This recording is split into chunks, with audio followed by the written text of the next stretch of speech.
Good evening, ladies and gentlemen. My name is Marielle St. Armand, and I am the president of the Greenburgh PTA Council. Welcome candidates, welcome public, and welcome moderators. The Greenburgh PTA Council presents the 2019 Candidate Night. The Greenburgh PTA Council is made up of our 4 distinctive PTA units. The units are Leah Jackson, President Aaron Jacobson, Highview Elementary School, President Pamela Davis, R.J. Bailey Elementary School, President Mr. Steve Morton, and Woodlands Middle School and High School PTSA, President Kay Jackson. I want to thank all of you for helping arrange this event tonight. I would like to acknowledge the units as well. Please stand up as you are able.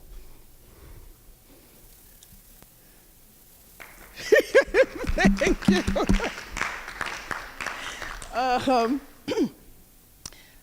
Tonight there are 6 candidates vying on becoming trustees on the Greenburgh Central School District Board of Education. The candidates are Milena Din, and I'm going alphabetically. There's no specific order. Milena Din, wave please as I as I say your name. Tanya Dragic, Rosetta Griffith Bullock, Lloyd Noland, Ashley Pineda, and Mr. David Warner. Each trustee, if elected, will serve a 3-year term. However, this election, there is a special election however, there is an exception this year because one of the trustees, Claudia Glaser, resigned at the start of the school year. The vacancy prompted a search by the Board of Ed for an interim replacement. The board appointed Mr. Jeff Barnes as an interim trustee until the next election, which is now. Because Mr. Barnes is an interim trustee, he would have to run in the current election to be able to finish out Claudia's term. Mr. Barnes has since opted not to run. As such, there'll be a new person on the board. From the 3 elected candidates, whoever wins 3rd place in the election will finish out Claudia's term. That determination is based on whoever has the 3rd highest number of votes. One of the elected officials will finish out Claudia's term for a year and will have to run again. If they win the 2nd election, they can then serve a full 3-year term. I also want to talk about the Q&A portion of tonight's event. The questions are coming directly from you. As you're entering the cafeteria, you should have received an index card with a pen to write your questions and to hand them over to us. We will have the 2 moderators, which are Odine Magnum, who has 2 children in the district, a PTA member, 2 kids are 5th graders and 10th graders, and then we have Sydney Jackson, who is a student at the high school, and the daughter of the proud Mr. and Mrs. Jackson in the back. We will not, unfortunately, answer every single question, but what we're trying to do is to take or pick the questions that are most asked and put the questions forth to the candidates. Each candidate will have an opening remark of about 5 minutes, and after that, the Q&A portion will start. The Q&A will be done for each of the candidates, and they'll have about a minute to answer each of the questions. There will be no questions accepted on the floor. All the questions have to be handwritten and passed to us first to be able to ask your questions. After the Q&A, there will be closing remarks, and the closing remarks will be for about 2 minutes. Freudian slip there. The closing remarks will be for about 2 minutes. I want to remind you guys that the vote will take place on May 21st, 2019 at this location, but it will be in the gym instead of the cafeteria. The voting polls will be open from 7 a.m. to 9 p.m. Please exercise your right to vote. And if you have any questions, and if you feel like your question was not asked during the Q&A, feel free. I'm sure the candidates will be more than happy to speak to you afterwards. Thank you for coming tonight, and let the candidate night begin.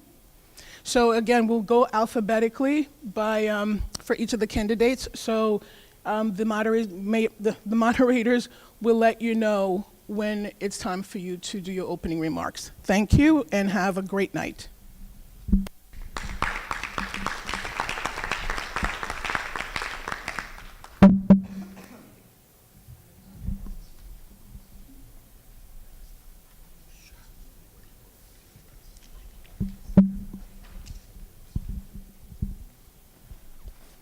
Thank you very much, candidates. Greatly appreciated. Thank you, Greenberg Public. Tonight, all of you could have been someplace else at this very time, but you chose to be here because it's important to the school district. So again, thank you very much. As a reminder, each of you will have 5 minutes for opening statements.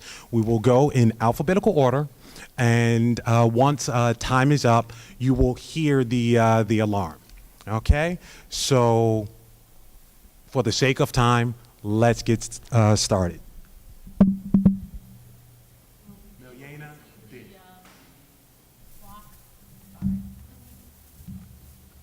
Can you see her from there? No. Okay. You'll be able to hear.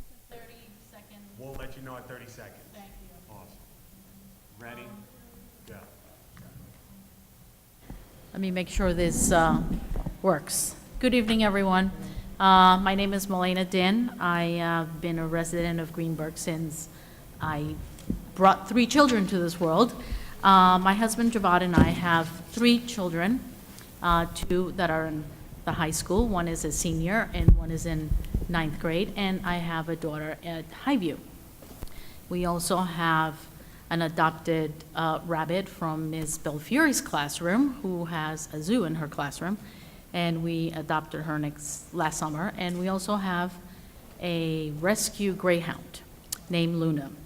I have been a part of the PTA for maybe 7, 8 years. I have lost count, but I have been a great advocate of our children.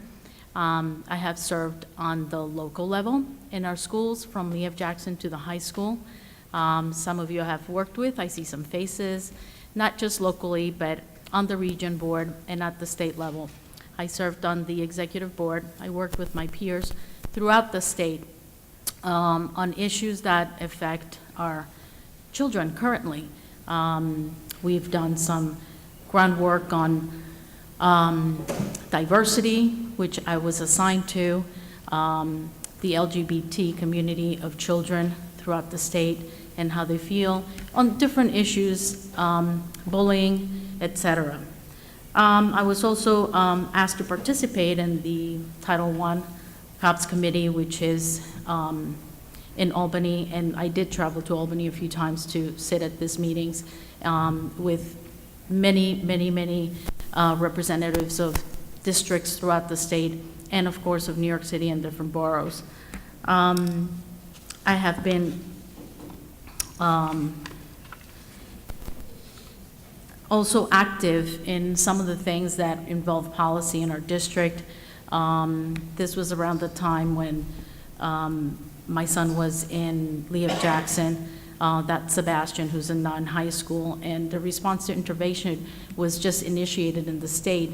And by the end of that particular year in the summer, some of that would have to have been in place. And so we started this conversation with the leadership of the district.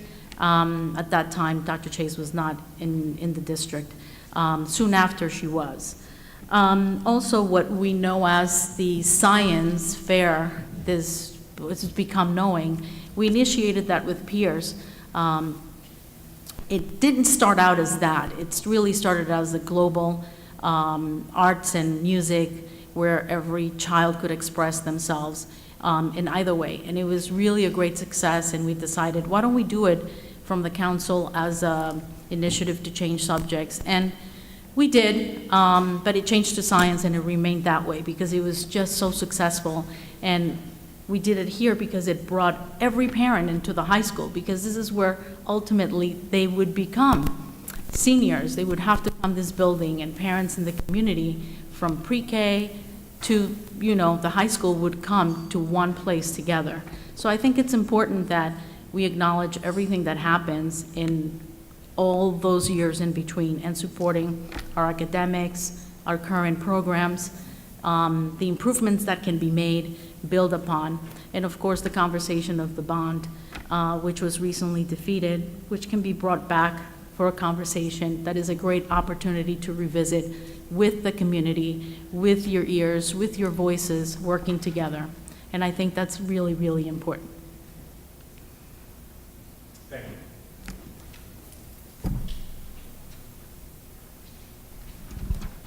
Next, we have Tanya Dragic. Good evening, everyone. I don't know if this is working, but I have a very strong voice. It's not on.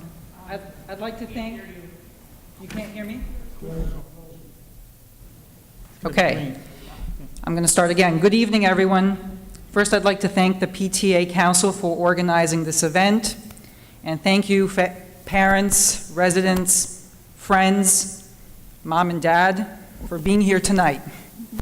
I'm Tanya Dragic, and I've been a resident of Greenburgh for 10 years.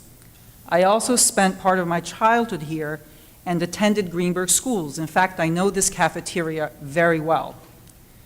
I have 3 children of my own. 2 are already in college, and the 3rd is in a neighboring district where her father lives. So I'm running for the school board because I believe that education is everyone's responsibility. So let me start by stating some inconvenient truths.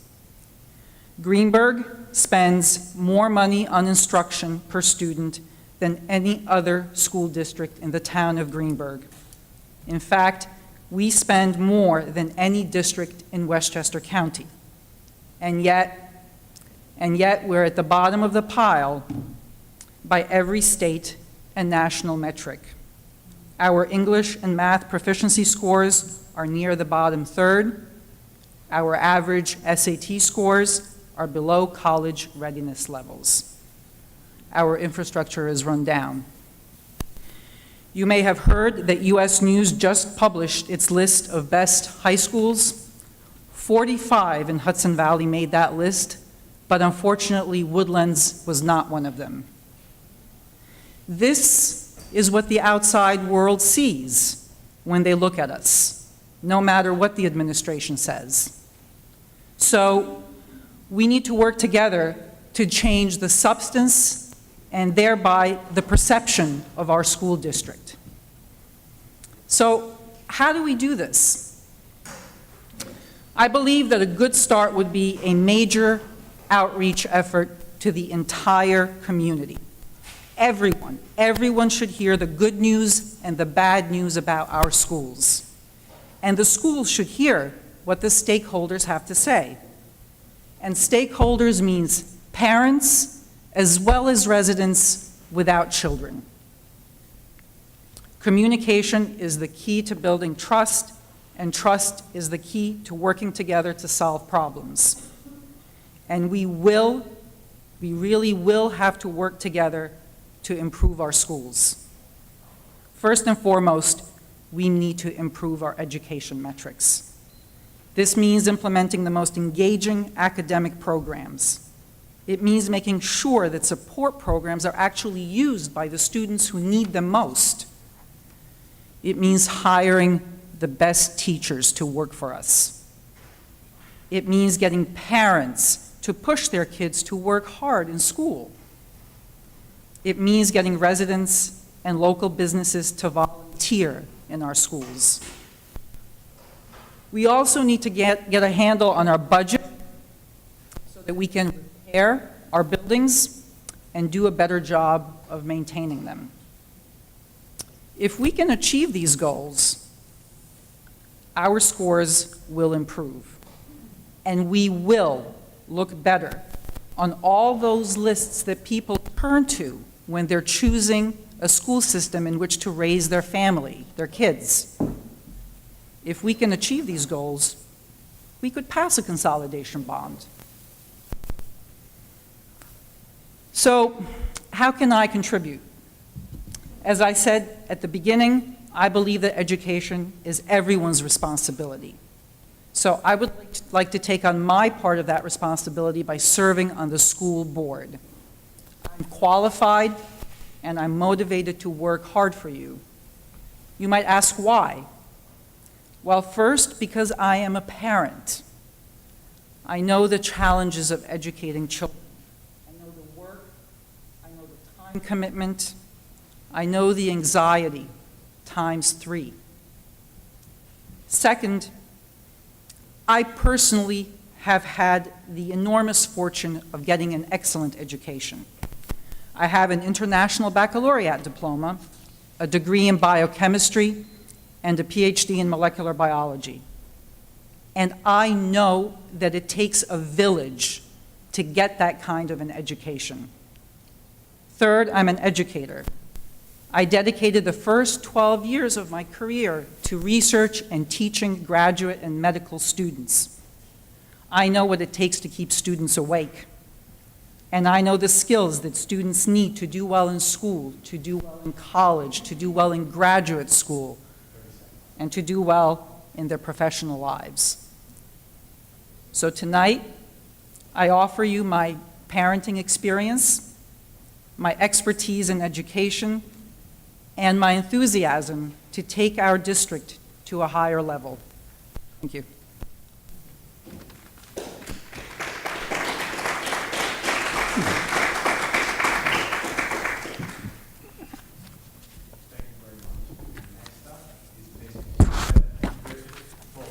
Thank you so much. I'm waiting for the green light.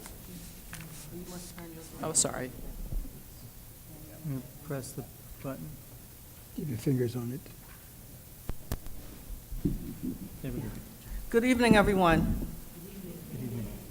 I am Dr. Rosetta Griffith Bullock, and I am pleased to be here as well, and I want to thank the PTA Council.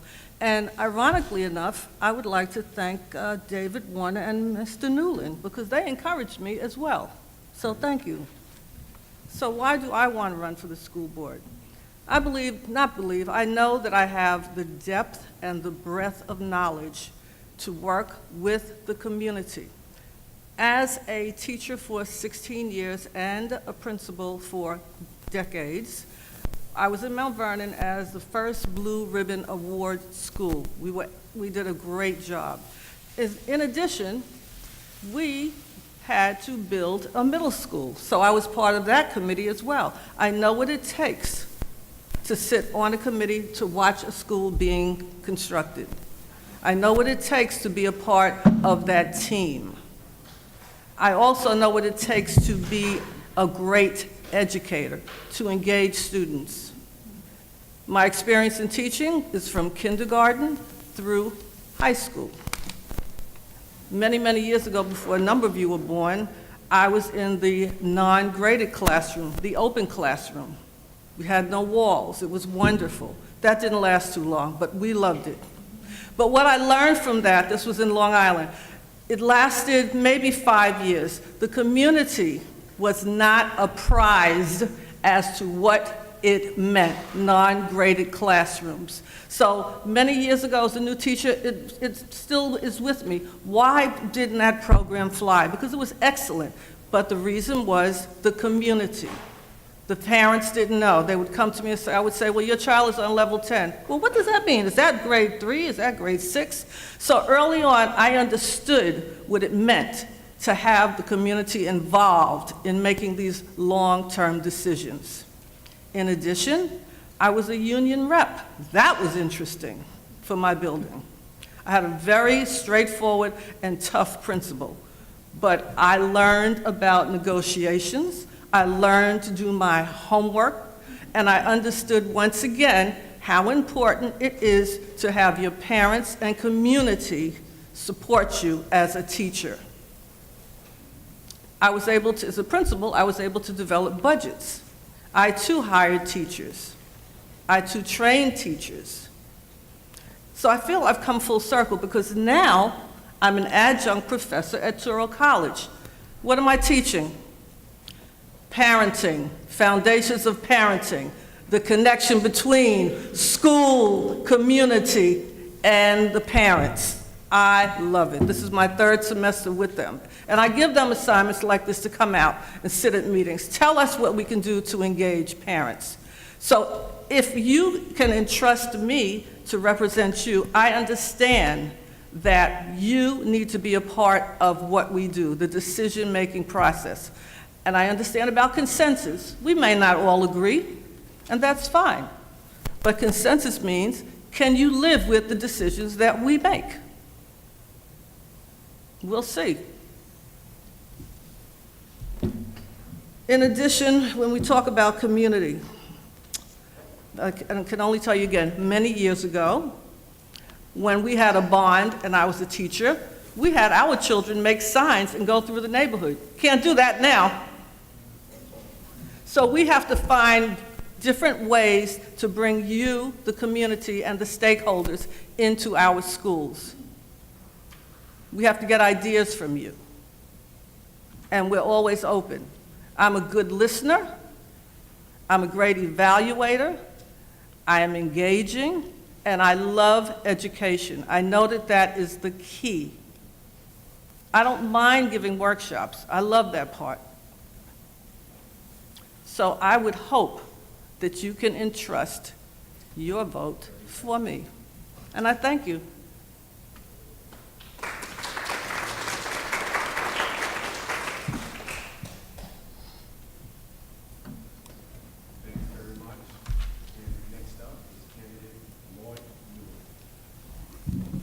Hello, everyone, and thank you for all coming out here tonight to listen to the candidates and their perspective and their vision for the district. I am running for re-election for a seat on the Greenburgh Central School Board of Education. I would like to take this opportunity to thank the PTA for sponsoring Candidates Night and for inviting all the candidates to meet the community and to discuss their plans and their vision for the schools. After 46 years of service in the healthcare, I recently retired January of this year from Jacobi Medical Center as a manager of the Department of Diagnostic and Interventional Radiology, Bronx, New York.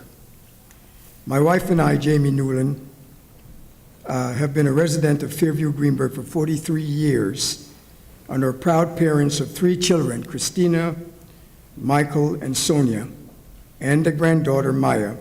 All of her children attended Greenburgh Central School District from K to 12. Maya also attended GC7, K to 12, and graduated from Woodlands High School in 2000 and have already completed 1 year of college. So I've been a somewhat satisfied customer of Greenberg. I was elected and served 6 terms on the GC7 Board of Education, including 8 years as board president, 2 years as vice president. I participated and have held leadership positions in numerous community organizations, including Hillside Windover Civic Association, where I served as president for 16 years. I was also the founder of the Greenberg Foundation. That was an educational foundation that was created to sponsor program in the Greenberg School that the budget didn't cover. Now that organization is dissolved. I have served and advocated for education need for all our community children for the past 19 years on the Board of Education. My running for re-election for the Board of Education will allow me to continue working and advocating for the education of all our children and to continue working for my vision to transform Greenburgh Central 7 School to a high performance and academics for all our students. I strongly believe that a school board must be responsive, receptive to parents, staff, students, and the community at large, and encourage an open dialogue. The board must take input from all stakeholders and weigh all the facts before making a decision that could impact our student and staff. In 2000, when I ran for the School Board of Education, my vision and determination was to change the negative perception and the image that some of our community members had about regarding to our schools, and also to transform GT7 to one of the best schools in Westchester. My strong leadership ability, consensus building, focus on students, and the support of the board. I was successful in changing the negative culture of our district, teaching staff, administration, superintendent, by holding everyone accountable for their job performance, including students and parents who were held accountable for their responsibility and academic performance. Today, I'm very proud to announce our students are doing well academically. Not as good as some of us would like, but I've seen, from the time I've been on the board, I've seen a great improvement. Our graduation rate this year increased to 96 percentile. 97% of our students are accepted in 2- and 4-year colleges and university. 2% of our graduates seeks employment, and 1% join the military. Our dropout rate is less than 1% as a result of the SAT prep class that was implemented over the last 3 years. There was a significant increase in our junior class test score, and between the administration and teaching staff successfully coordinate efforts and resources to build trust and transparency to relate the community. Thank you.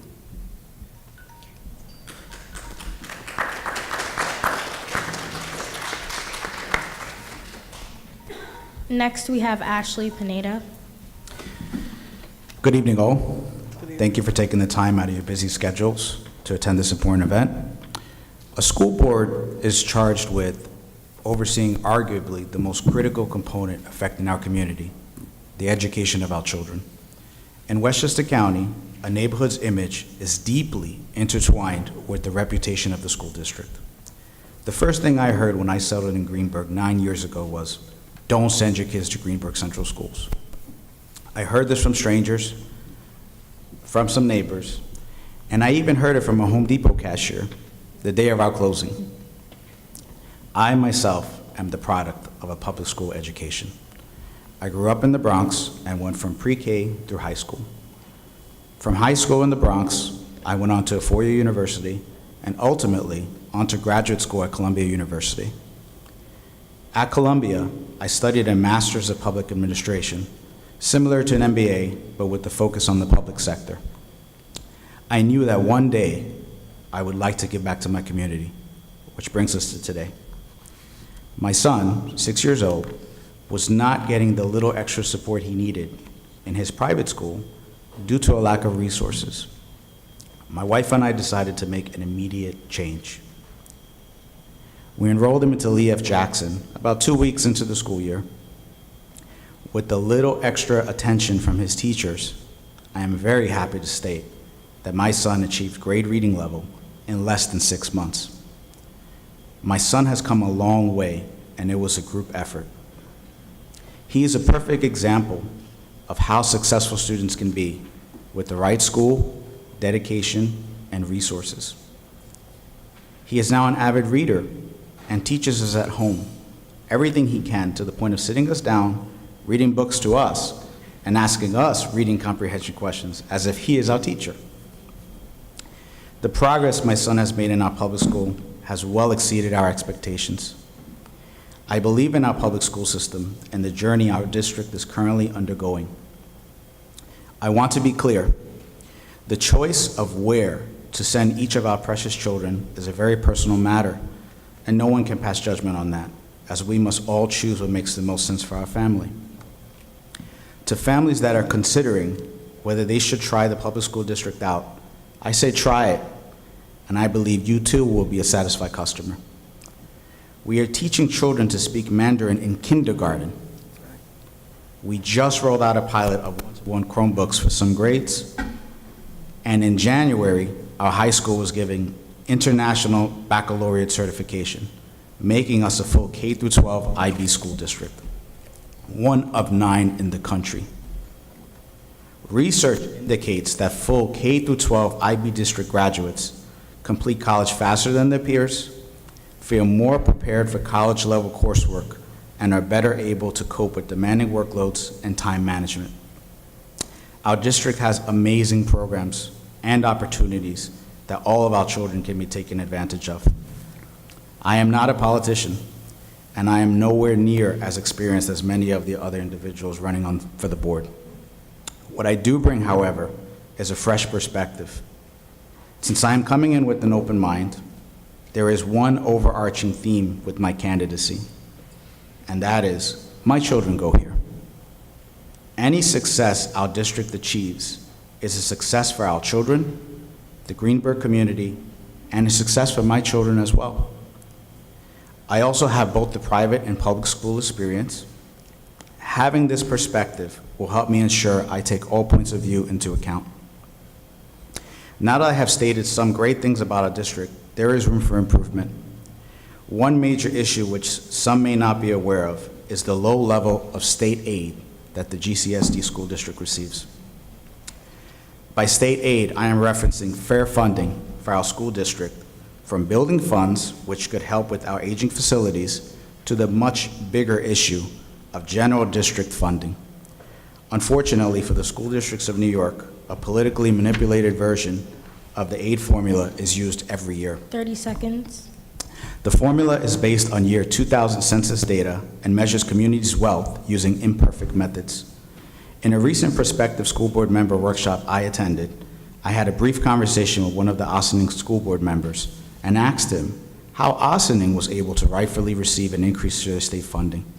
For Ossining, it was a fight, both locally and in Albany, with 50 concerned parents taking the trip to the Capitol and voicing their concerns, along with banding together with Your other time's up. districts. Thank you.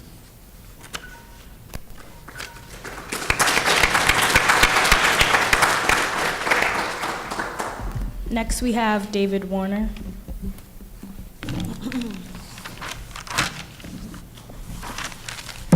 Good evening. Thank you for inviting us. I'm David Warner. I'm working to support quality education for our children. My goals include maintaining a positive learning environment, improving academic achievement, and improving communications with district stakeholders. My wife Angela and I have lived in Hartsdale for 19 years. We're a diverse family, and we chose to come to Greenburgh after touring the schools and finding that here academics are respected and diversity is celebrated. We have one daughter who attended Greenburgh CSD schools from kindergarten through high school, graduating from Woodlands in 2014, was awarded scholarship money, obtained a bachelor's degree, and is now attending graduate school. I, too, am a satisfied customer, and I want the generation coming up behind me to have an experience that is as good or better than the one we had. I'm a retired software engineer. I have a BA in English and an MS in computer science. I obtained a secondary school teaching credential in English in 1984 after student teaching in the Santa Ana School District in Southern California. I then chose to pursue a career in technology. Over the next 3 decades, I became a technical editor, a technical writer, and then a software engineer, working for a Fortune 500 company, Unisys, and later Timeplex. As my daughter progressed through our district schools at GCSD, I volunteered for the School Reorganization Task Force, Highview Homework Help, the Community Engagement Committee, and the PTA Council. I was then elected to the Board of Education, where I've served as a trustee, then vice president, and currently as the board president. While on the board, I've helped establish an advanced learning program out for grades 1 through 6 in ELA, math, and science. So let me explain. If you look closely at our test scores at the overall for the elementary schools are probably in the 30s, which is not terribly great. If you look at the test scores at Highview, they're up in the 50s and 60s, and then they suddenly drop off when you hit R.J. Bailey. And what is happening, I believe, is that there were no advanced programs, so people pulled their kids. So the scores go down because people pull their kids. It's not that people are pulling their kids because the scores go down. Things feed on each other. If you have advanced programs all the way up, people who leave now will stay. And then as a result of that, our average will be pulled up. So we're in the process of taking care of that at one level. I also supported approval for the International Baccalaureate Diploma Program at Woodlands coming in the fall of 2019. This is a campaign goal of mine in 2016. That's going to give us academic rigor in addition at the high school level. Maintain our academics at the secondary level. Our 2018 Woodlands Annual English Regents Proficiency is 91%, Algebra is 72%, Earth Science is 85%, and U.S. History is 87%. Our Regents scores look a lot better than our scores for our earlier grades. Restore a full-time librarian to Lee F. Jackson and hire a dean of students at Woodlands. Leverage state aid to upgrade fire alarms, science stations, improve the safety of R.J. Bailey and Highview parking lots, and restore the Highview and Woodlands gymnasiums. By the way, I should mention something about the cost per student. If you're hoping for a better financial organization and lowering the cost per student to use that to finance new programs, the whole $38,000 per child thing is false. It's an average. You have, we spend about $16,000 per general ed student and $52,000 per special education student. We have a high percentage of special education students, so when you average them out, they come out to $38,000. Right. But for the regular student, we spend about as much as they do in Tarrytown. So you're not going to get a big kick out of financial reorganization, or at least to the extent you think you are, and we're not financially out of whack. Okay.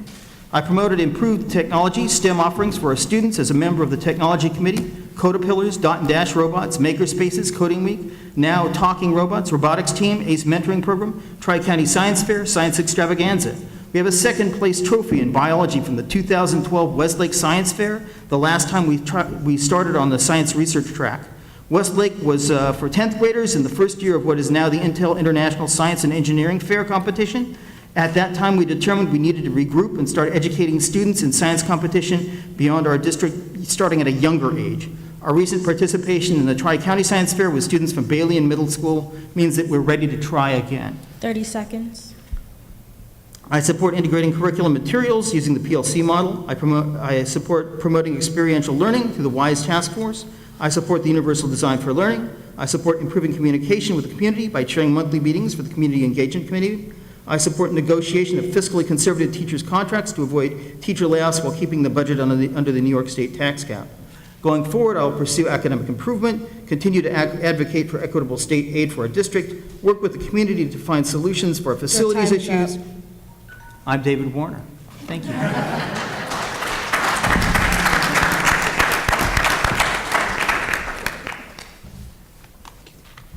Well done, candidates. Well done in speaking your truth and giving the public some insight into who you are as a candidate.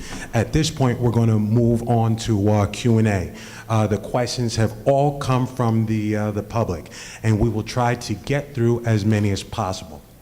Again, as stated at the top, we will take each question.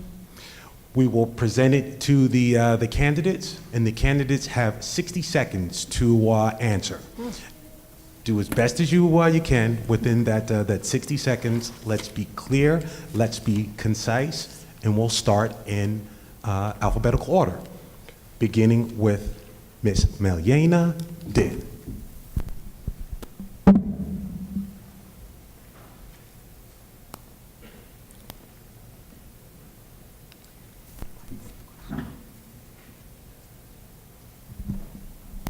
How have you been involved in the lives of students in Greenburgh Central School District?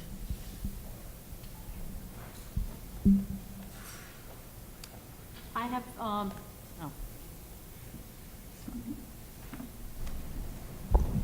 I have engaged in the lives of students through the PTA since my children were in Lee F. Jackson, in building programs that were driven to bring them together, offering working obviously with the principal and making sure that we brought things that we're actively mindful of entertaining, but also learning. As we got higher, then I participated in events that brought science and technology and all of that together when we started the science projects. Thank you very much. 1 minute.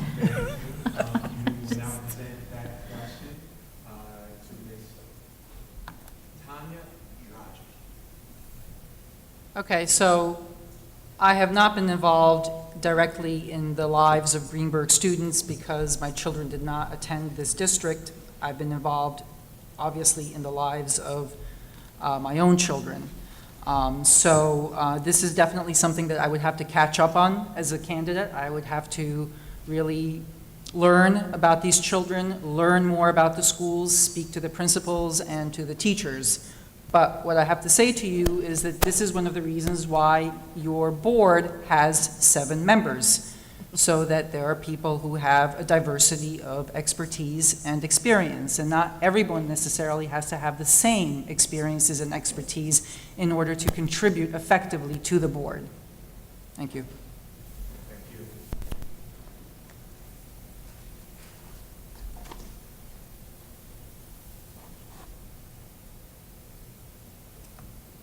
Thank you all very much. Well done. Next up, we will present the same question to Ms. Rosetta Griffith Bullock. All right, so I am an avid reader. I love to read. So when it was presented to me, we all familiar with Scholastic books? They have them at the school. I was right there at Lee F. Bailey, and I had such a, I can't even tell you, the joy to watch children and encourage children to pick books out and to open them and read to me. Do I like this one? Do you like this one? Those are wonderful things. So in addition to that, indirectly, I am a member of the Community Engagement Committee, so I love that. But you will see me through the schools. In addition, I love to hear children sing and dance. So I have attended a lot of the high school presentations. And I look forward, that's a great part of being a board member, because I remember as a principal, board members would come to all of our events. So that's what I would do. You will get tired of seeing me. Thank you. But that won't stop me.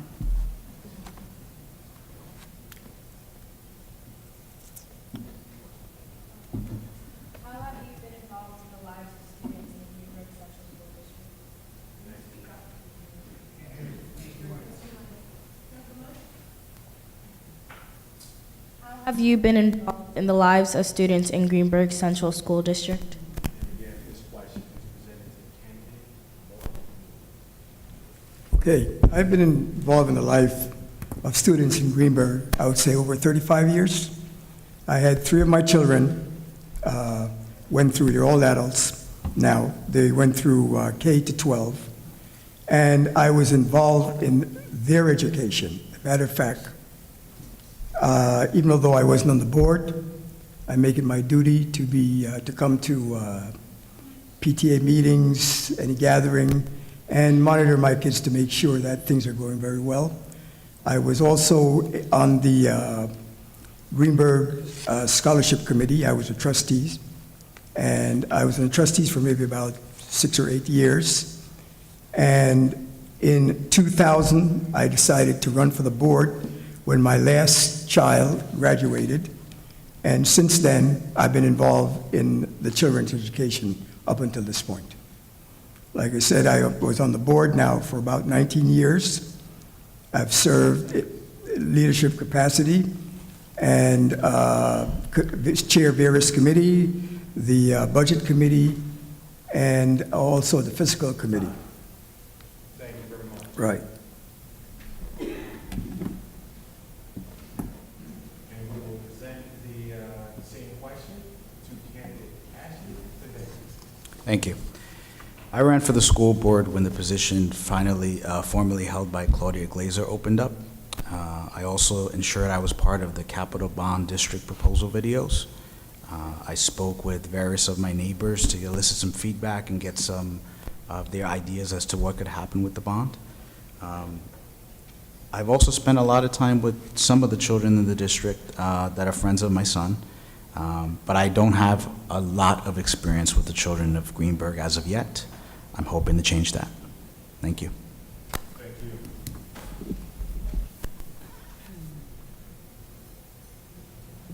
And lastly, we will present the same question to candidate David Warner. All right. I was involved with my daughter in various projects as a regular dad. So I remember the Highview Science Fair in which we created a volcano inside an aquarium, and she caused ash to blow out the top of the volcano at the fair. I remember that if I had $1 billion project in math at R.J. Bailey. I remember the Esagila creating a model of the Tower of Babel in early high school. I remember getting involved in a science research project. I also did homework help for 2 years on Fridays with the Highview students. And so they would stay in from recess and we would figure out what they hadn't got done on the homework the previous night and take care of that. So some students remember me from that. I also was a WISE mentor 5 different times. So in WISE, you come up with whatever project you want and your mentor helps you with it. So Major League Gaming, camouflage, and baking are 3 of the projects. Turn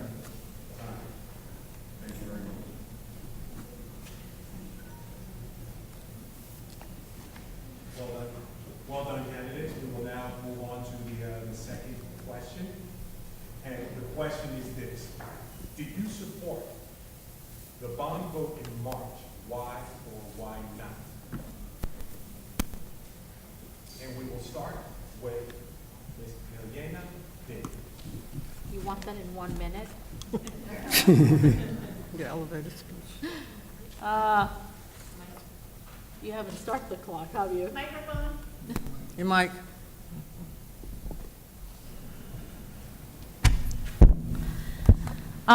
Yes, I did support the bond. I think it's important to realize that the much-needed improvements that we need in the buildings, and that also will bring academics. I think it's a package deal.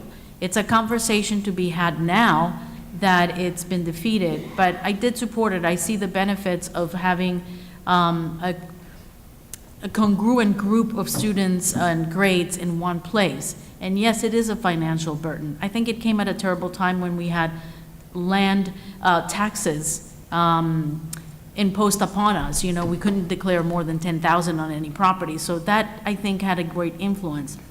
But I think it's a conversation to be had as to the benefits of what's best for every student in the district.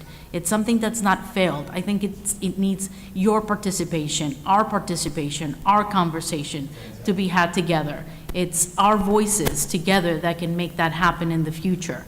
It's not, I don't see it as a complete defeat. I see it as an opportunity, real opportunity to do what is best for every child in terms of their education and their future. Time. It's all of us together. Thank you very much.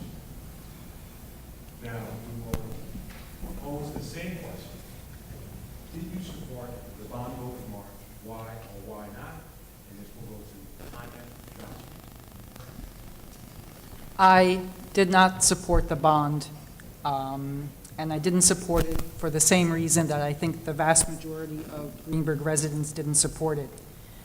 I felt that we were not fully informed and that we did not have all the necessary elements to really agree to spend what would have effectively have amounted to almost $250 million when we took into account the principal, the interest, and on top of it, what was needed for the repairs of the high school. I also felt that buildings do not educate children and that money would be better spent increasing the level of education of our children. That does not mean that in the future I would not support a bond, but it would have to be within the context of a conversation with the entire community, and 10 it would have to seconds. be, we would need a lot more transparency than we had in this past round. Thank you.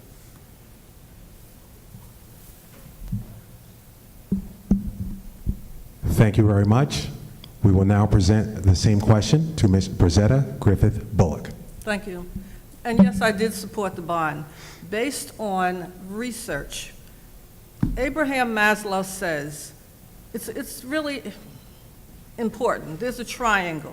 And it says, if you want children to learn, they have to be in a safe and comfortable environment, just like you.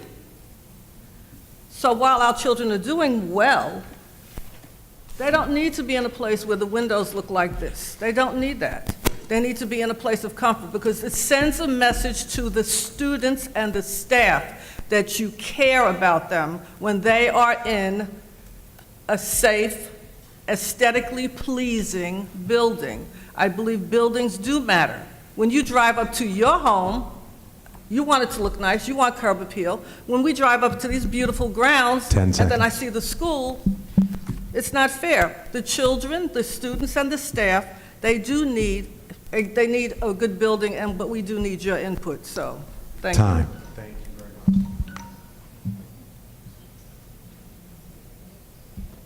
Next up. Candidate Lloyd Noland. Yes, I supported the bond. Like I said, I'm a longtime resident. This is about the fourth time our district have made an attempt to either renovate or modernize our school. Matter of fact, before I got on the board, there was 2 attempts by previous boards. And it was a much smaller amount of money that we were talking about. And the community came out and rejected it. One, I think certain community people were territorial and protective of their schools and did not want to do anything to the school. When I became president of the board, I had a plan, the board put a plan together to renovate our schools again. 10 And at the seconds. time we were going up for referendum, the town put up the library for bonding. And at the time, Chuck Barnes was alive then, was the vice president, and we Time. decided that Thank it you very would cost much. the taxpayers too much money, and we withdrew it. Thank you. Next up, candidate Ashley Pineda. I did support the bond. I recorded videos for it. As we all saw, the capital bond was defeated 2-1. Clearly, we missed a big step. In my conversations with neighbors, residents of the school district with children, residents with children in private schools, there was one theme I consistently heard. While the design was inspired, the process that was followed failed to involve stakeholders until later in the game. I agree. Moving forward, we need to ensure we have input from them from the very beginning. We need to recall that in this case, the stakeholders are not just district parents with children, but all taxpayers in the school district. The new bond will pass if the community is vested in it. In my view, the only way to achieve that is to have true stakeholder involvement from the ground level. Otherwise, we are destined to repeat the past. 10 seconds. Thank you.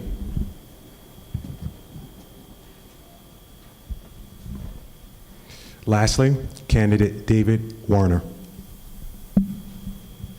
Yes, I supported the bond. The schools were falling apart, especially in the winter. We had a variety of facilities closures. We kept evacuating the students from one school to another or to the community center. We had been trying to repair things slowly while fighting for greater state aid at the state level, and we would make it through with a piece of legislation in the Assembly and always get stuck in the Senate. We finally ran out of time. There got to be too many facilities disasters, so we decided that we need to go forward.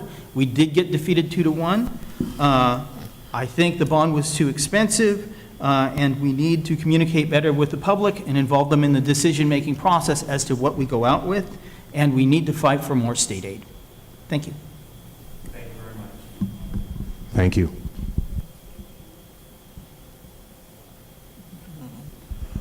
Well done, candidates. We will now move on to the second question. Excuse me, the third question. And Ms. Milena Den, you're going to get a reprieve because you've been going first the entire time. So now we will go in reverse order so that way we can, I guess, spread the love. So the third question is, how would you motivate those in the community who do not have children or don't have children in the school district? I didn't hear that. Again, please? How would you motivate those in the community who do not have children or don't have children in the school district? Candidate David Warner. Okay.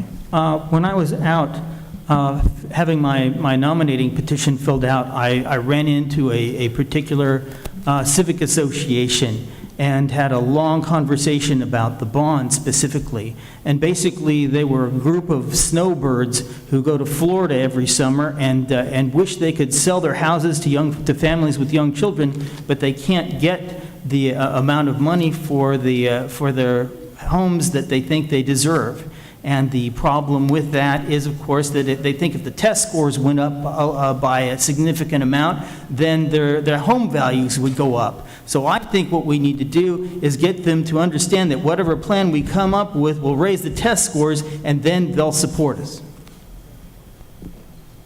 That's it. Thank you. I'll read the question again. How would you motivate those in the community who do not have children or don't have children in the school district? Ashley Pineda. I think the key to having people feel motivation is to truly show them and communicate with them what we're doing.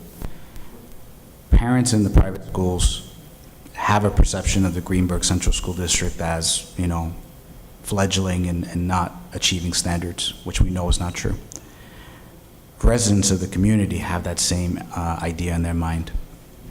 I think we do a good job now of reaching out to those individuals, but I think we need to do more to go out to them, go out to the senior centers, go out to the churches, go out to where they are and show them all the progress we've made and what our vision we believe it will 10 seconds. be. And I think that way we will truly motivate them, we will inspire them. Thank you. Candidate Lloyd Noland. Yes, I would convince these folks that their home is an investment. It's an investment that they invested in many years, and if we have a bad school system where people don't want to move this into this community, especially younger children, parents with younger children, they would look elsewhere. And a lot of seniors would get stuck with their homes, can't sell it, or can't sell it for the fair market value. So by supporting our schools, improving the academics, will bring them a return, a good return on their homes when they get ready to sell it. Thank you. Yeah. Candidate Rosetta Griffith Bullock. Thank you. I'm all one for optics and public relations. So what I would do, and what we started to do regarding the Community Engagement Committee, the students' work would be posted, artwork would be posted, or their writings would be posted in the libraries, in town hall, in the banks, so that when people go about their daily activities, they are looking at the progress and the work of the students in our district. You have to show what the children are doing. Now, someone said something about going to the senior centers. Sure, have children go to the senior centers, have their community service, that would be part of it, but also have the work, display children's work. That's what people want to see, and that will promote them to say, oh, 10 seconds. I've seen the work, surely I will pass the budget, because it's tangible. They see a result. Thank you. Candidate Tanya Dragic. So I think that this is really a key issue. This community involvement in Greenburgh, there are about 9,000 households in Greenburgh. They all pay into the public education system, and therefore they all have a vested interest in its success. So how do we reach out to all of these people and get them interested and get them to participate and to support their schools?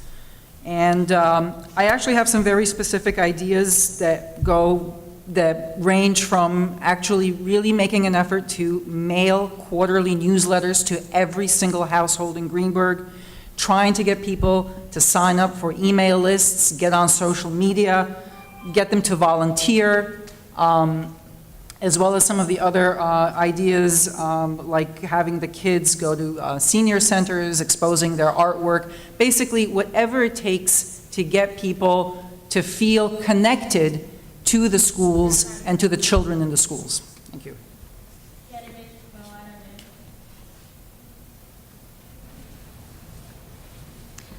I think the best way to really reach our community is to be in our community. So that means that I would have to go out and be in your community, talking to all your members, to everyone, to have a conversation of what your concerns are, what your ideas, what do you think of us, what do you think is out there. Give us, it's a mutual communication to building a trustworthy relationship that you can see the benefits of both, that we can actually take those items and bring them back and have a conversation. But ultimately, what we want is the best education for every child, and passing a budget is crucial to continuing the education that we can have, 10 or the best seconds. education for every child. So communication is a key. Thank you very much.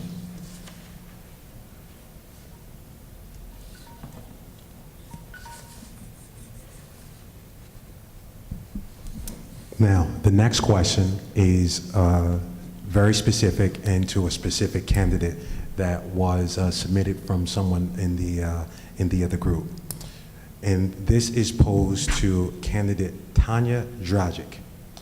Why were you against the bond? What will you do to correct the aging facilities if you are elected?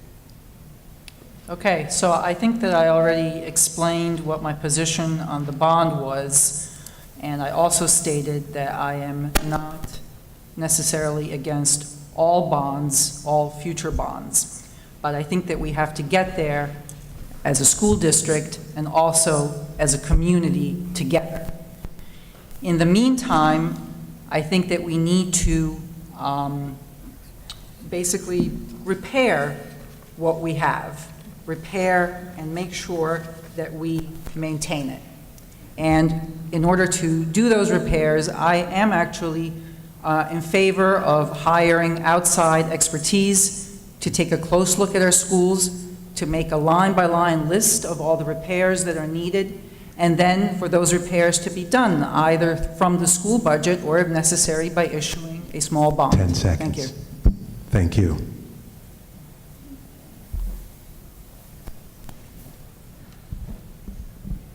Our next question. With the community quite divided on the school district currently, what steps will you take to bring the community together to share a positive view of Greenberg Central School District? You're going to have to repeat that. Okay. Thank you. With the community quite divided on the school district currently, what steps will you take to bring the community together to share a positive view of Greenberg Central School District? Candidate David Warner.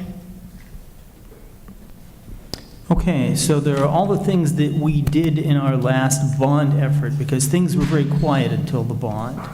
And what we had been doing was that we stopped being so much the victim of the media, as the media started to, the big media, the newspaper started to sort of decline, and instead we were able to put out our own message on the internet. So we would post things on our website, we would post things on Facebook, we would reach out to the community electronically in various ways, because the younger generation is kind of doing that.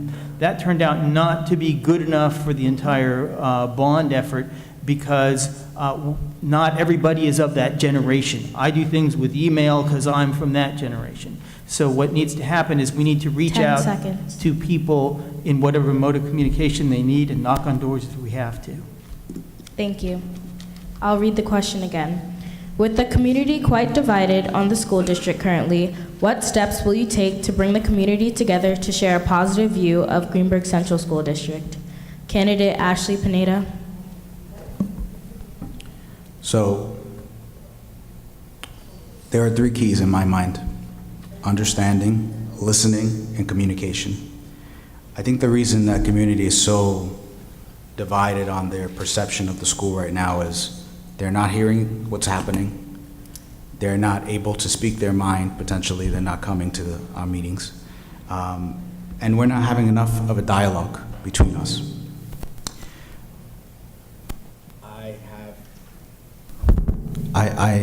I have one foot in various different areas, right? I have one foot in the public district. I know many other private school parents. I know many of regular taxpayers, and I think what we need to do is, again, engage them, request 10 and solicit seconds. their feedback, and engage in honest communication. That's the key. Thank you. Candidate Lloyd Noland. Yes, I would take a much longer time to plan any project of that size and cost with the community. I think communication is very important.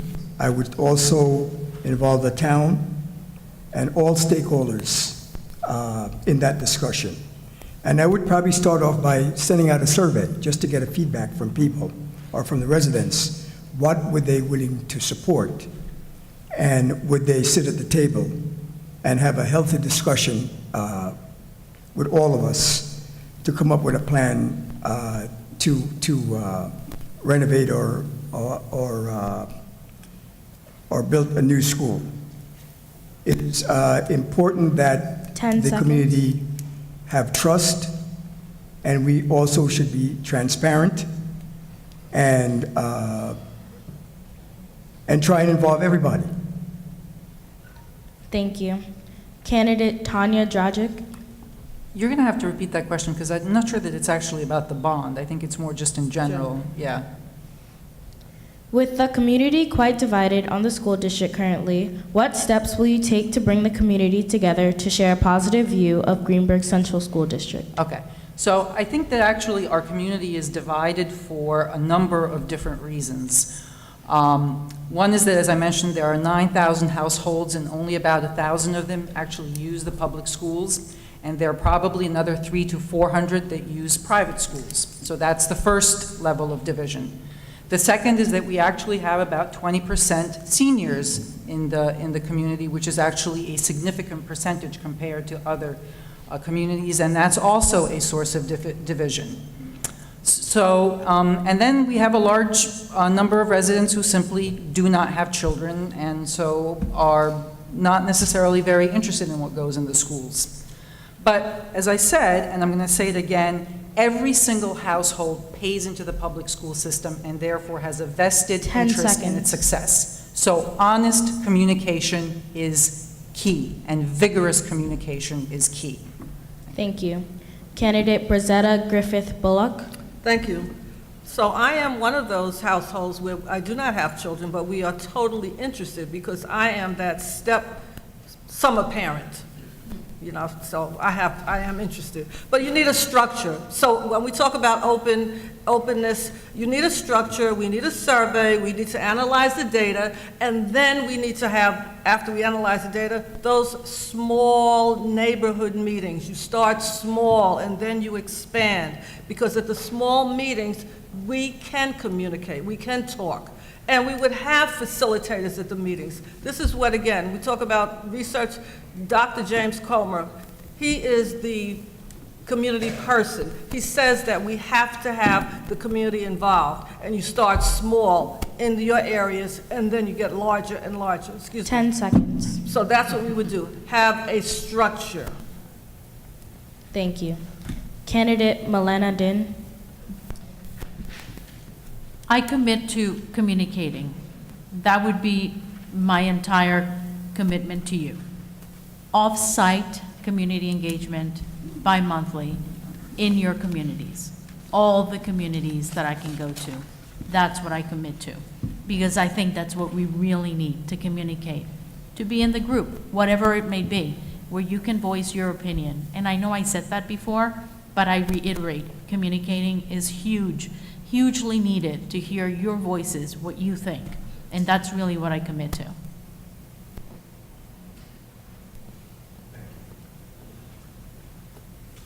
Thank you very much.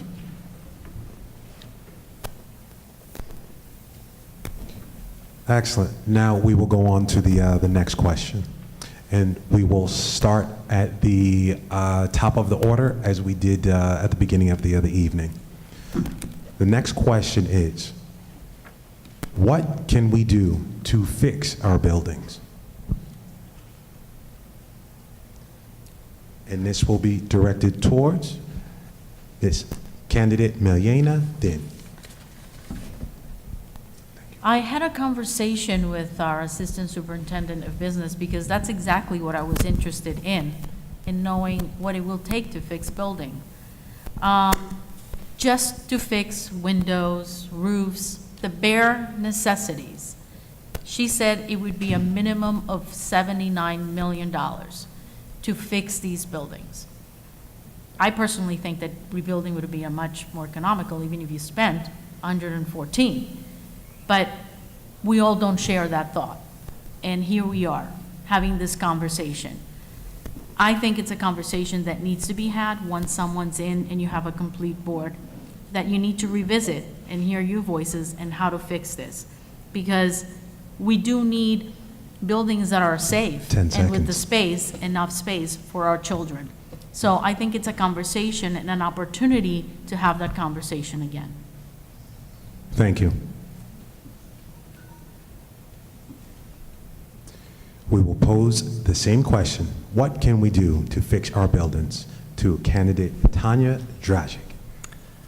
Right, so I've also heard from the district this number of $79 million that would be required to repair and to renovate and to a certain extent to upgrade the current buildings that we have.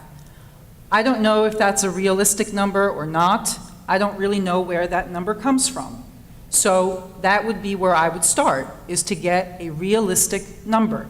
And for that, as I mentioned earlier, we would need to hire an engineering firm that would actually go through the buildings and make a line-by-line list of all the repairs, the ones that are necessary for just simple safety and comfort, and then the ones that would be good to have to bring our children into a modern learning environment. 10 seconds. I'm done. Thank you. Next up, the question is presented to candidate Rosetta Griffith Bullock. I too agree that we need to have an independent study of certified engineers to assess what can be fixed and to get some type of guarantee that this will be lifelong, whatever that would mean. However, some things you cannot fix. So those things that cannot be fixed, we do need to replace. So I think that we just have to take a hard line. You don't want your children with leaky walls. You don't want that. So that's what I would do. Excellent, thank you.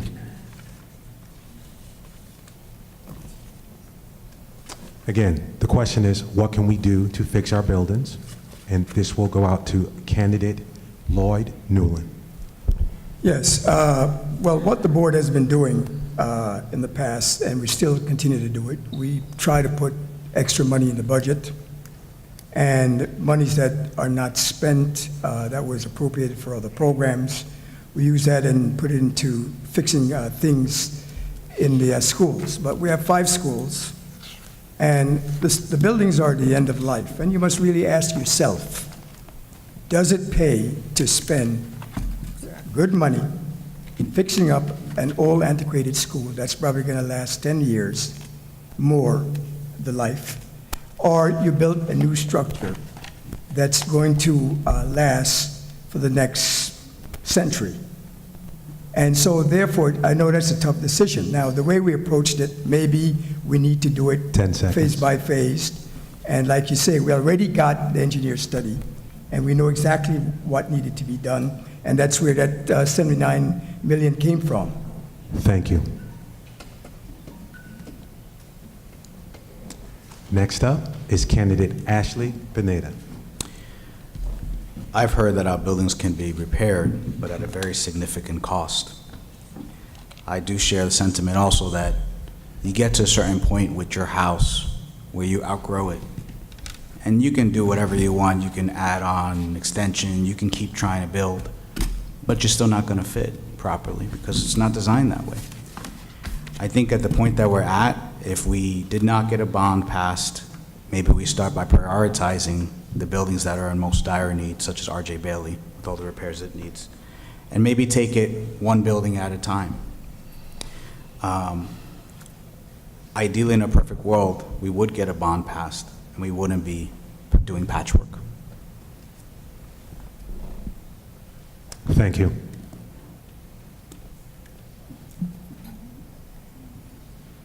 And lastly, candidate David Warner. Okay, so where did the $79 million come from?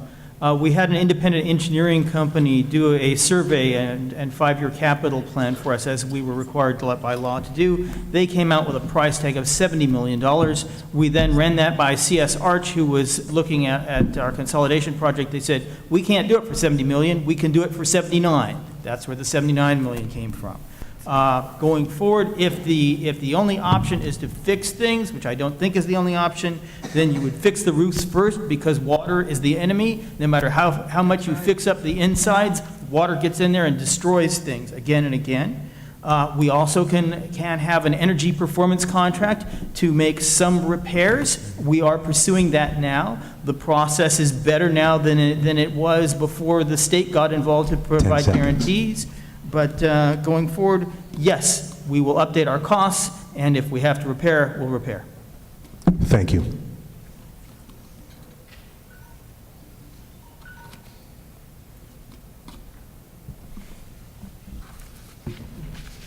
The next question is, what ideas do you have to increase the diversity of the teaching staff in our schools?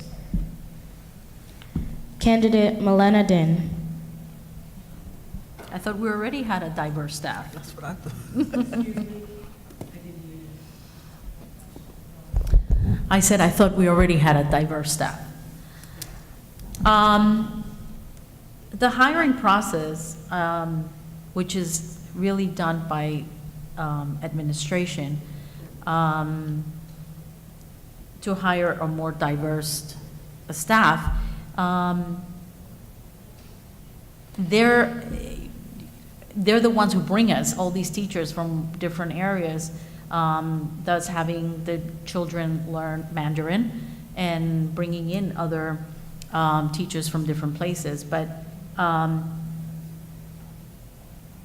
I believe the administrators are the ones who bring us from different areas, our teachers that can be diverse. Thank you. The question is again, what ideas do you have to increase the diversity of the teaching staff in our schools? Candidate Tanya Dragic. So I, too, was under the impression that our staff was pretty diverse. So I think that my ideas when it comes to hiring turn more to the quality of the staff rather than to the diversity. I think it's great to have diversity. I think we need it. We want it. It comes naturally, considering that we are a diverse nation. But the important thing is to hire the best possible staff in our schools. Thank you. Candidate Rosetta Griffith Bullock. Well, with the internet now, I know that we can cast a wider net. So if you have a wider net, you can get more candidates from different places. And again, if you have a structure in place, you want the best candidate, wherever the person is from, whatever the person looks like. So my suggestion would be just cast a wider net. I was recruited from South Carolina many, many years ago. People came down from New York to the college. So again, that was old school, but it worked. It's been 40 years. Wasn't supposed to say that, but it's been a while. So again, you just cast a wider net, yes. Thank you. Candidate Lloyd Noland. Yes, this is an issue that time to time came up on the board and concerns by our residents. We need to cast a wider net, and I think we advertise in OLAS, and we need to go out to some schools and start recruiting, because there's not a whole bunch of teachers out there anymore. So we need to go out to universities and college and recruit minorities that are qualified. We just don't want to get somebody because they're diverse. And I really think that we have a diverse school, and the teachers who stand in front of these kids to educate them must be also diverse. So I would go out and, like you said, cast a wider net, work with the college and university, to bring more diverse teachers in our school. Thank you. Thank you. Candidate Ashley Pineda. I think we need to truly look at the pool of talent. We live in a dense metropolitan area. Kind of hard for me to believe that we can't find more of the candidates we're looking for. We need to attract the best talent, and to do that, you need to ensure that pay is attractive, the benefits are attractive, and the teachers feel a true vested interest in this community and the children. Thank you. Thank you. Candidate David Warner. Okay. In going in and looking at classes at some of the schools, I found that the teachers were not as diverse as the teaching assistants and the teacher aides.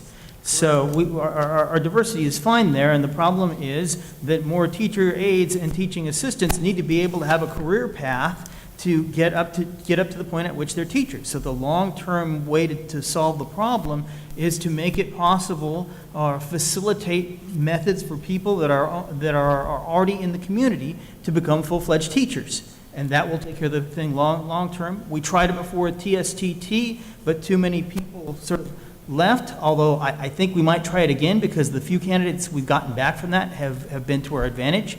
And we also need to make sure that people on the hiring committees are diverse. Thank you.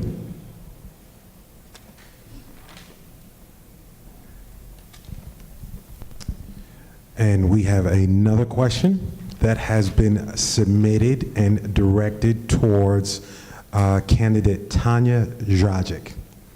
The question is this: please give specific and proven successful ways you can raise test scores K to 8 and lower per pupil spending. Highlight both the general and special education spending. Whoa, that's really That's a long. lot. Could you, Yes. could you start that again? We'll break it up into Sections, parts. yeah.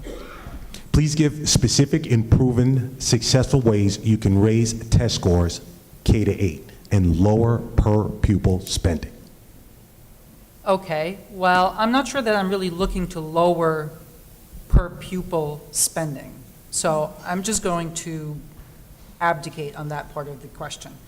Regarding raising test scores, this is really a very complicated question because the reason that the test scores are not good are diverse.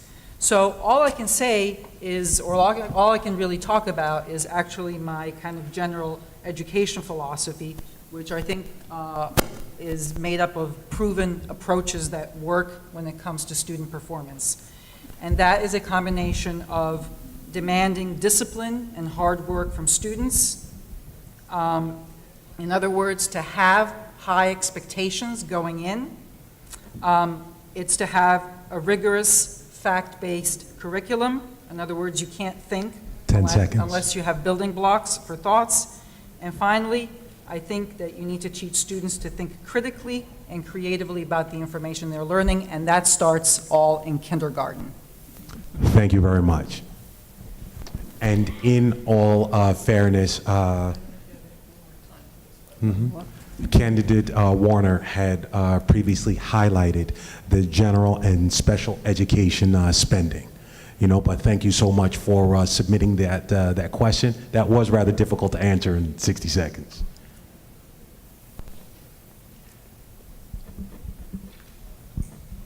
The next question. How many Greenburgh Central School District Board meetings have you attended during the 2018 to 2019 school year? Candidate Milena Din. Physically, none. Candidate Tanya Dragic. I attended more meetings than I can remember, and honestly, it's a blur, and I don't remember which were board meetings and which were bond meetings and which were in-between meetings, but I've been to many, yeah. Candidate Rosetta Griffith Bullock. I can say one I know of that I recall. Candidate Lloyd Noland. I got to get my calculator out. Well, thinking of the 19 years I'm on this board, I think I might have missed 3. That's better. Candidate Ashley Pineda. Yeah. Physically, board meetings 1, virtually all of 2018 to 2019 at this Look at point, them. and a few of the bond meetings. Candidate David Warner. I'm the board president. I haven't missed a meeting, so all of them.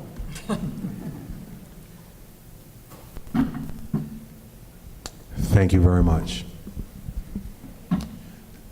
Now, on to the next question. And I guess we will start with candidate David Warner. In your own words, please describe the current physical condition of R.J. Bailey and Highview schools. What suggestions do you have to improve their conditions? Okay, so R.J. Bailey has asbestos problems. Am I cutting out? Okay. So R.J. Bailey has periodic plumbing issues, and it has roof leaks. So as a result of these two things, whenever something leaks, you have to check to see if there's any asbestos insulation, you have to see if there's any lead in the paint, you have to make sure that there's not a particular problem that you can't solve. If it doesn't work, if you have an asbestos problem, you have to evacuate the rooms that are associated with it, and sometimes the entire building. The furnace is probably not in the greatest shape, although we were able to repair it somewhat. Highview has problems with single pane glass and a furnace system that's actually a set of converted coal burners from the 1950s. 10 seconds. Okay. Both schools need help. R.J. Bailey needs more help than Highview. Thank you. Next, we will pose the same question to candidate Ashley Pineda. In your own words, please describe the current physical condition of R.J. Bailey and Highview schools. What suggestions do you have to improve their conditions? So R.J. Bailey, the first thing that I recall most vividly is the auditorium. The seats are, I think, from before, well, actually probably from around my grandparents' time at this point. They look very uncomfortable, not to mention there's a lot of them that are no longer usable. The upper seating area is basically off limits at this point because of issues that have happened up there. Plumbing issues. There are areas in the building that are too hot, and there are areas in the building that are not hot enough. Overall, I think that building just needs a complete revamp or a replacement. Highview is not as bad, but it does have a lot of issues as well. Classroom sizes are issues in both, physical classroom sizes are issues in both schools. And there are heating and cooling issues there as well. Thank you very much. And we pose the same question to candidate Lloyd Noland. Yes, I'm on the facility committee, so I regularly monitor the conditions of the school. And R.J. Bailey is in poor condition. For instance, the auditorium needed new tiles, but we couldn't replace it because of the expense and the fact that every time you do any types of repairs in R.J. Bailey, you have to do an asbestos abatement, and that adds to the cost. So what we did was we carpeted. The chairs are in disrepair. The upper part of the balcony, we actually scavenged chairs to fix the ones down at the bottom. Right now, the paint is peeling in the auditorium, and in order to fix that, we have to do another asbestos abatement, and that costs a lot of money. The plumbing is in bad shape. Matter of fact, we had to put water coolers in for the kids because the water coming from the faucet was no longer Thank you. healthy to drink. Next up, candidate Rosetta Griffith Bullock. So regarding R.J. Bailey, I drive past that school building daily. And again, it's the aesthetics. I'm looking at the building. Before we repair it, I think that we need to see what we can do to make it look good as you drive by, the aesthetics. So what I would do is once the teachers leave, once the children leave, and you may think it's small, but I have all the shades the same length. When I walk past and I see shades up and down, it takes away from the building. The outside that has the announcements, it's foggy. So these are things that we can do right now. Yes, we have the auditorium. I sat in there, and you're right, the chairs, I can't fit.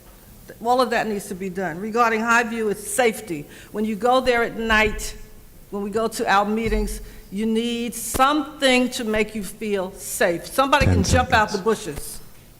So I think that we need to have that addressed, maybe more lighting. Thank you very much.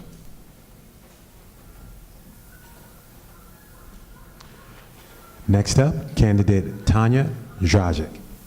Okay, so my answer is whatever they said, and whatever I heard during all the discussions about the bond and why it's not possible to repair the school. I just want to say something to you about R.J. Bailey. This is a historic school, and this is a beautiful school. And this school is very special to me because I stood on its steps as a sixth grader and gave the valedictorian graduation speech. So I'm very fond of that building, and I hope that whatever is wrong with it can actually be repaired and renovated. Thank you. Lastly, candidate Mayena Din. I think it's scary that my daughter will be going there next year after hearing asbestos and pipes. So everything that they said, plus I must add, replace it. Because this is where our children are going to be going. And is that really acceptable? No. So I think that really we need to look at steps to spending money on a building that it clearly is a landmark to you, Tanya, but Well, not just perhaps me. not the safe. To others as not, well. Maybe not the safest in the long run. Thank you.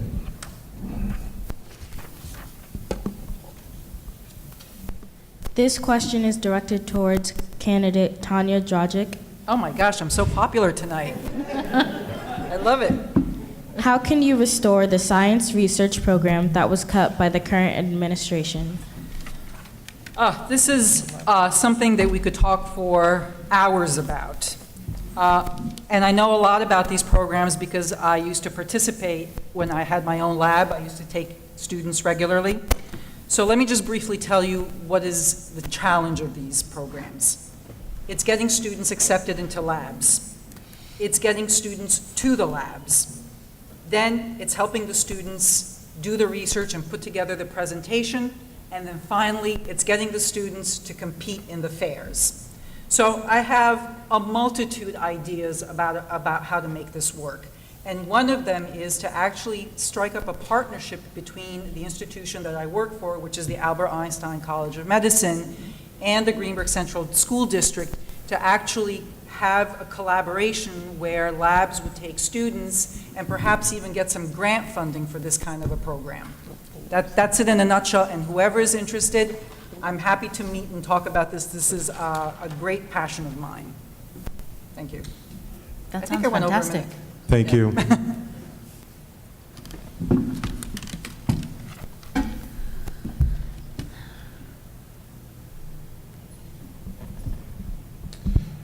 Thank you very much, candidates. This will be the last question.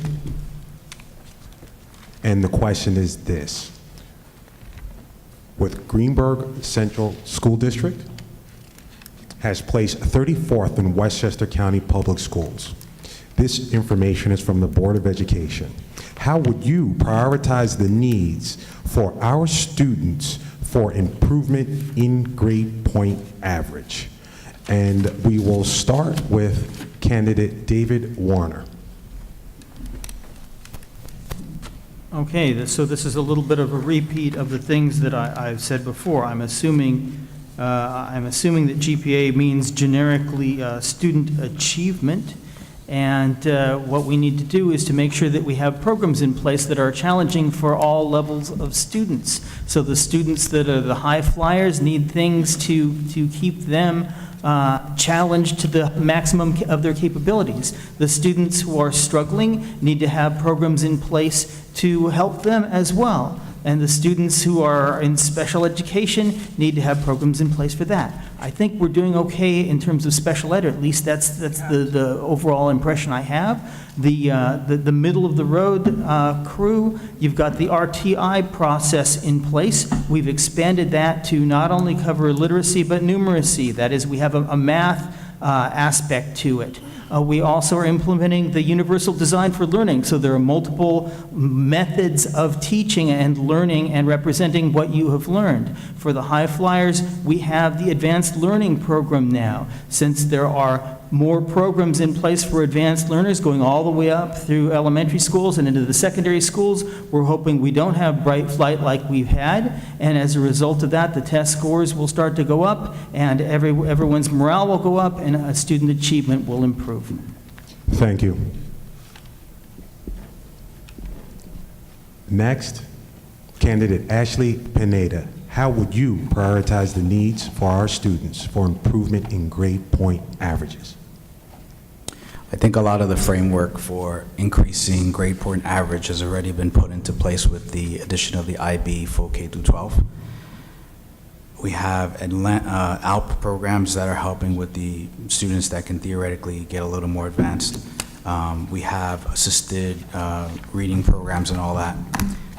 I think we're at a point where we need to focus more on doing more assessments of our children throughout the year, and based off of those assessments, continue working on those smaller focus groups of assistance that we do have in the school districts right now. Long term, I think we also need to keep something in mind. Education truly isn't just about GPAs. It's not just about numbers on a paper. 10 seconds. If we truly want these children to succeed, we need to raise their GPAs, but also continue everything else that we're already starting, all those initiatives to educate the child holistically. Thank you. Next, we pose the same question to candidate Lloyd Noland. We must prepare our kids from K to 12. And we do this by not teaching them or training them to pass the tests. We must educate our children. And I think if we provide the right program, the rigorous programs for these kids, and educate them properly, then when they get to take the Regents test, they'll do very, very well. Over the last 3 years, we have put some programs in place to kind of tutor these kids, and we have seen a result in test score went up. Are we there yet? No. We still have a lot more work to do, and we need, and don't forget these classes cost money, so we need to put 10 more monies in seconds. the budget to provide more advanced classes for these kids. Thank you. Yeah. And next, candidate Rosetta Griffith Bullock. Thank you. Well, college starts early, prep. College prep starts in pre-K, actually. So what I believe is that we need to prepare our teachers, because we can have all of the fabulous programs, but if the teachers are not prepared, then the programs will not be delivered as best they can. So staff development, ongoing professional development is the key. And I believe that we can do this. In addition, I think that our teachers need to go out, the teachers who are stellar, we need to have them go to conferences and become presenters so that we, Greenberg, can be on the map for doing something wonderful. But again, ongoing staff development is the key.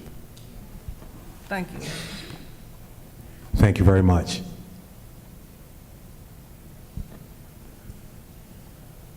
Next, we present the same question to candidate Tanya Dragic. Okay, so I'm going to answer this question a little differently. Education, it's really not about test scores. It's about properly educating our kids, and that requires a trinity: the student, the parents, and the teachers. And this is a collaboration. It's an investment by all three parties, and a kind of a leap of faith, right, that this can actually work. And yes, then that segues into support programs and academics, and I personally happen to be a believer of rigorous programs, high expectations, and also developing critical thinking. And when you do that, your students will do well. Thank you very much. And to wrap this last question, candidate Melena Din, how would you prioritize the needs for the students for the improvement in grade point averages? I agree with you, Tanya. This is multifaceted. It's really supporting our students, supporting the teachers, supporting programs, and for parents to have tremendous support for their kids. It's not just one-sided, and it's not just the schools, and it's not just the teachers or just the students. It's everyone working together. And then the support of the programs that comes in between. You cannot have it just one-sided. It's definitely multi-sided, and it wouldn't work any other way. And that's when you can implement even other programs that can be more for the kids to work harder for the 5 very high achievers, and providing the support for the other kids who need a little more. Thank you. Our last question. There are members of the community who wish to have R.J. Bailey declared a historical building. Do you support this effort? Why or why not? We will begin with candidate Melena Din.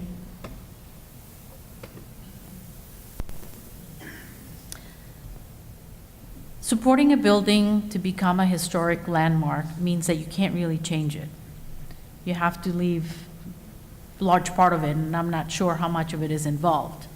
But being that I am a parent, and Ashley, you have kids that are younger than me, you have bigger vested interest, I'm not so sure that I would actually support that, because at the end of the day, I'm supporting a safe, a great environment for our children, where they can be taught in a classroom that may be historic, but it may not be appropriate for their time at this time.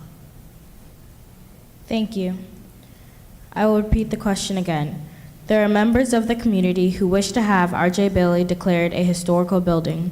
Do you support this effort? Why or why not? Candidate Tanya Dragic. Yeah, I support this effort, and not necessarily because of my warm and fuzzy feelings for this building. I support this effort because history is important, buildings are important. And when I look at some of the school buildings in some of the adjoining districts, and how old they are, and how well maintained they are, and the children still go to these buildings and learn in them, I think to myself, wow, this is really incredible. This really says something about these communities, that they actually care about the schools, they maintain them, they invest in them, they keep them there as a testament to their long-term investment in education. So yes, I support that. Thank you. Candidate Rosetta Griffith Bullock. I would need to know more research. What would happen to our children if the building is deemed historical? Would they remain in the school building?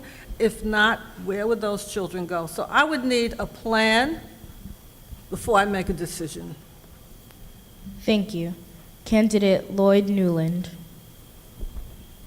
Well, you know, I value the education of our children. And while I'd like to preserve Bailey, if we do that, it would be impossible for us to make any improvement for our children. For the district to renovate that school, it would cost twice the amount of money that's needed to do this. And while I like part of history, I'm on the board to service the children education. And if that's going to prevent me from modernizing that building for kids, I would like to see some studies done, and maybe we can sell the building with the stipulation that they keep, whoever buys it, keeps it in its form. We did that to Webb School. When we sell Webb School, 10 seconds. the buyer kept the integrity of the building, but they gutted it and made condos out of it. So it could be done, but if we were to go that route, it would be an expensive cost. Thank you. Candidate Ashley Pineda. So I think there's two facets to this piece. Is RJ Bailey historical? Yes, it is. That doesn't mean we have to maintain it as a school. There's nothing saying we couldn't move forward with moving the children into another building and then declare the building historical and let some other entity take on its preservation. That's my belief. Thank you. Candidate David Warner. Okay, so what I've more or less committed to, I think, what in terms of, and this goes back to the whole bond and what we need to do for all the facilities, is to not make a decision at the front end, but to take it out to the public.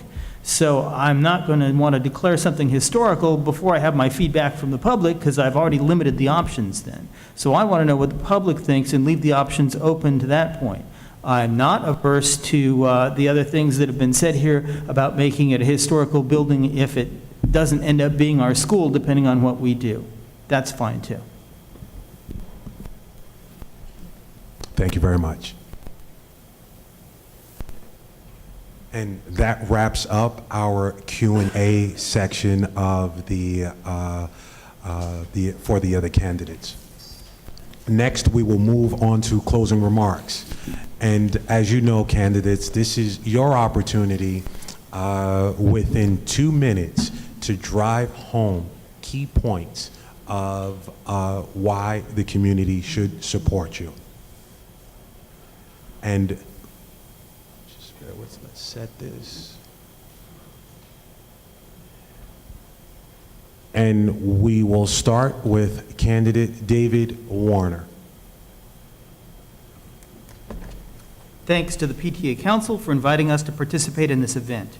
If elected, I will work to maintain a positive learning environment, keeping students safe, secure, warm enough in winter, cool enough in summer, and providing good quality nutrition and competitive technology for 21st century education. If elected, I will work to improve academic achievement. Literacy is the key. Reading, writing, speaking, listening, and thinking skills open the door to learning for all students. We implemented the Advanced Learning Program out this year, have adopted the Wilson language approach, and are implementing the writing revolution across all grade levels. But there's more. We're living in the information age. Things are changing. The knowledge we pass on to our children today will be outdated tomorrow. So we must teach our children to keep seeking new wisdom throughout their lives as adults. Our children must be lifelong learners. Our district has implemented the International Baccalaureate program from kindergarten through 8th grade, which teaches skills and attitudes necessary to succeed in modern society while maintaining their humanity. This fall, we will implement the capstone, the part of the program that brings these skills to the adult level. The IB diploma program at Woodlands will include rigorous courses and tests in history, ELA, science, and math, an extended essay, a theory of knowledge course, and a 2-year WISE/CAS project, creativity, action, and community service. We will be one of 9 districts nationwide to implement IB from K through 12. If elected, I will work to improve communications with all district stakeholders. Our existing efforts include using our website, Facebook, our app, cable channels, the Falconer newsletter, and press releases. We have big events like the Spelling Bee, the Greenberg Taste-Off, the Student Art Show, and the Science Extravaganza. We need to work more closely with civic organizations and promote meaningful dialogue between the district representatives and the public. If elected, I will continue to keep the budget below the tax cap while putting pressure on Albany to increase state aid. I'm David Warner. I would appreciate your vote. Thank you. Thank you. Next up, candidate Ashley Pineda. In speaking with district parents, I have been told, and I'll quote this, "I have never seen lower parental involvement. Presence at assemblies and school events is at an all-time low. Parents feel they are no longer welcome in the schools," end quote. I will tell you from my personal experience, the private school community has an immensely high level of parental involvement. I would like to further understand from district parents why they feel they are no longer welcome. I think we can all agree that a school district can only be as strong as the community it resides in. Our children look up to us as their role models, their trusted advisors, their advocates, and yes, sometimes even as their own personal superheroes. I don't know what all of the challenges are and realize we can't always be there. But I ask you to help me understand. Tell me what are the issues that can be addressed. How can we make this better for our children? As a board member, my job would be to ensure I represent everyone in the school district. By everyone, I'm referring to the parents of children attending the schools, parents of children attending private schools, taxpayers with no children in schools, and last but not least, the children of our community. I believe I have given you many reasons why I would be a great choice for the Board of Education. If you feel that a fresh perspective, different approach, and someone with children in the district is how you would like to be represented, then your choice should be clear. Thank you for your time. Thank you. And next, candidate Lloyd Noland. Thank you. As we all know, the Board of Education play a critical role in determining the policies that will improve education for all our children. I recognize that we are also a diverse community where education is paramount. But each year we face tough decisions on how to allocate our resources. Each year we face decisions like which programs will be funded or cut. Do we propose new initiatives or not?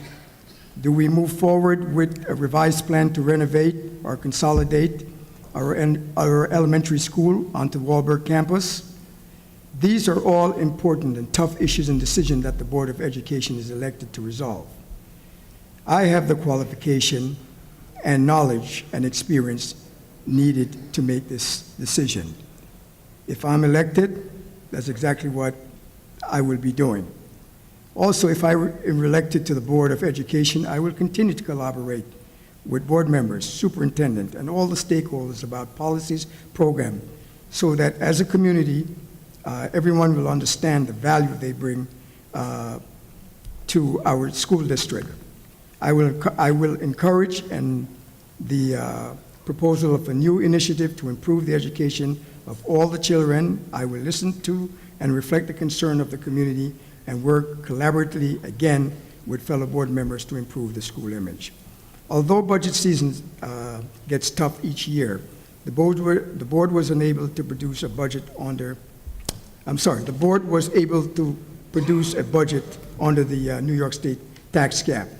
I believe together we can find creative solutions to address those challenges while maintaining superior quality of education we have come to expect. With new pupil personnel director and many new administrators in our school, I'm hoping that the Board of Education and the superintendent will produce some cost-effective innovation and new initiative. Thank you very much, and I hope you support me for re-election. Thank you. Next up, candidate Rosetta Griffith Bullock. Thank you. Thanks again to our PTA council, and thank you for your time. Community, you are a natural resource. Did you know that you're a natural resource? But you are. And my 40-plus years as an educator, I do understand the valuable partnership that you present to us between the community, the teachers, and administration. I do believe, again, that professional development is the key to helping our children. We have to have creative, smart, dedicated teachers. So I believe that we can do that through professional development. But we do need your help. If I'm elected, you will see that I am tenacious, I'm smart, I have total experience, and I am willing to get out and work and meet the community, bring you in, hear your thoughts and ideas. So I would appreciate your support. Thank you. Thank you. And next up, candidate Tanya Dragic. So I'm going to end by thanking, I'm going to end by thanking the PTA for organizing this and for all of you, to all of you for coming here tonight. And this is what my take-home message is. I've lived in 4 countries across 3 continents, including Africa, Europe, and North America.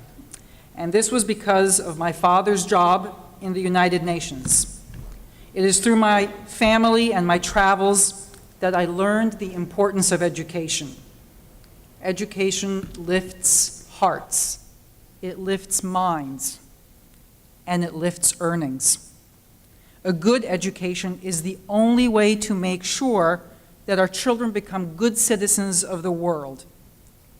In fact, it's the only way to preserve the world.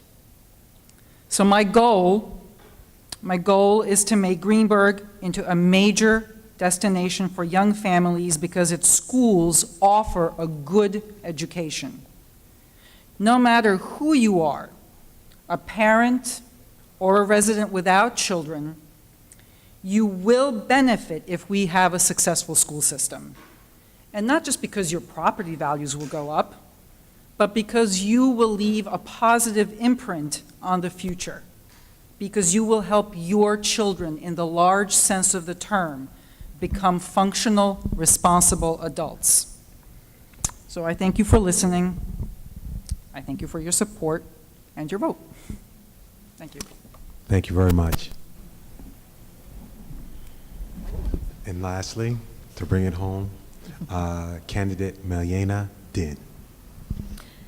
I want to thank the PTA for hosting us, for you for being the moderator, and Sydney for keeping us on track. I think one of the biggest things that I've taken home from how I've never seen so many crowds of Greenberg come out to vote.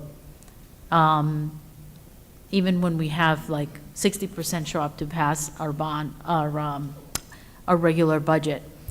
But communication, I think it's one of the things that I think we need to drive home, making you a part of the conversation in every corner of the community. I'm a big advocate of equitable education for every student. I think that's the biggest and most important thing. We have nearly 2,000 students, perhaps, and every single one is different, one from the other. So I support wholeheartedly the teachers, the programs, the students, and you, the parents, and you need to be present. I don't know how you can be more present because we all have jobs, we have lives, we have everything happening, but I am committed to communicating and for you to tell us how you can be a bigger part of our community, of having your voice at the table, and not have you come out and say, I'm not supporting this because I don't have enough information, or because I haven't heard about it, or because you didn't tell me. So that's why I'm here, and I appreciate your vote. Thank you. Now we will have closing remarks by Council President Ms. Muriel St. Armand.